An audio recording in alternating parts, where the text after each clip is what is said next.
What does it mean to lose a spiritual guide, a beloved teacher, and a cherished companion? In this poignant chapter, we witness the profound impact of Sri Ramakrishna's passing on Ma Sarada Devi and his disciples.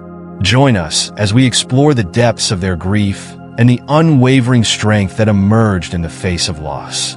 In this heart-wrenching chapter, we delve into the final days of Sri Ramakrishna and the emotional journey of Ma Sarada Devi during his illness and eventual passing. With her unparalleled dedication, the Holy Mother took on the role of caretaker, embodying the very essence of love and sacrifice. As she navigated the trials of watching her beloved master suffer, she became a source of strength for both him and his young disciples. This chapter not only reflects the personal sorrow of the Holy Mother, but also illuminates the bonds formed among the disciples during this critical time, setting the stage for the future of the Ramakrishna order. Chapter 9. The Passing of Sri Ramakrishna. A precept which the Holy Mother used to emphasize greatly was that one should learn how to adjust oneself to time and circumstances, for therein lies the secret of peace and happiness in life. She herself was the living embodiment of this saying. Born and brought up in a village atmosphere, she was quite at home at Dakshineshwar. But harder days were ahead of her. In June 1885, Sri Ramakrishna developed cancer of the throat, and this necessitated his removal in October to Shyampukur in Calcutta for treatment. The devotees arranged for everything regarding medical care, nursing, and so on.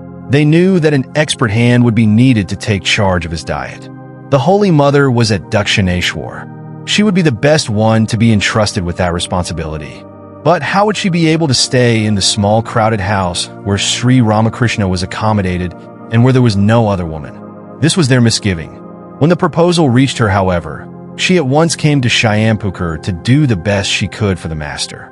A small shed on the terrace of the second story was allotted to her, where she would stay during the day and far into the night.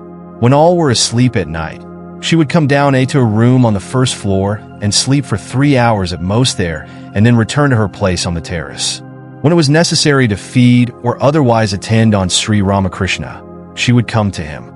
Thus she lived from day to day, without the slightest thought of any personal suffering, her only prayer being that the master might regain his health, no matter what might be her inconvenience.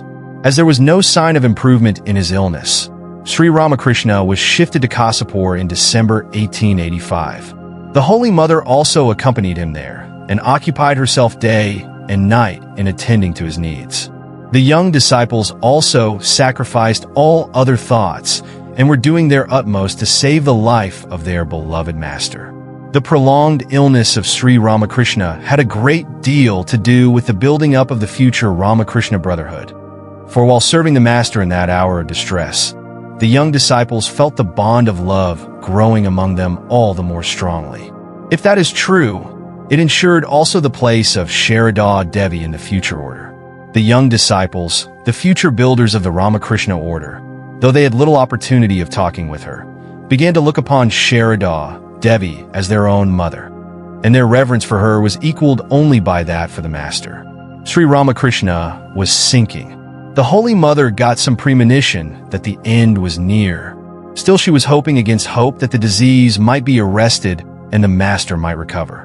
But death is no respecter of persons and is not swayed by any human sentiment or feelings.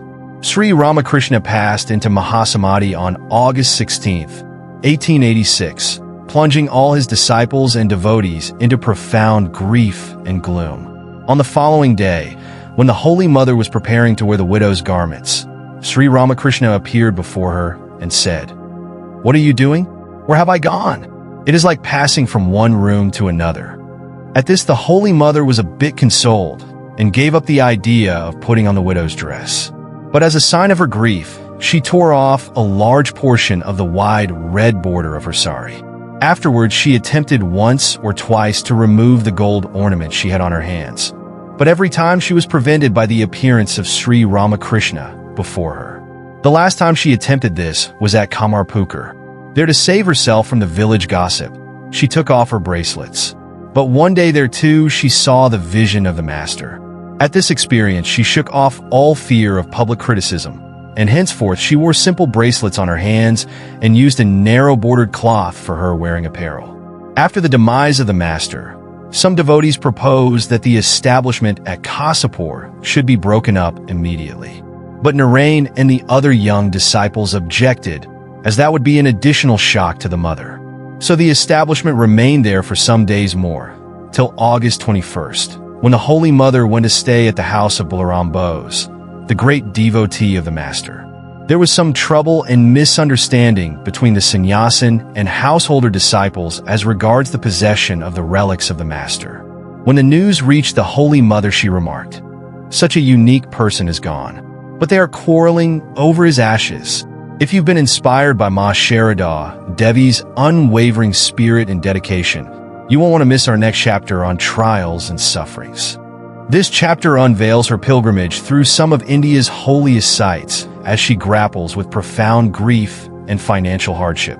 Join us to witness how the Holy Mother's resilience and faith in God illuminate the darkest moments, and how her journey of suffering ultimately paved the way for her remarkable role in the Ramakrishna order. Thank you for listening till the end.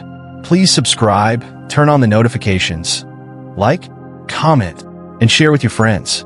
This will help more listeners to discover our channel and content.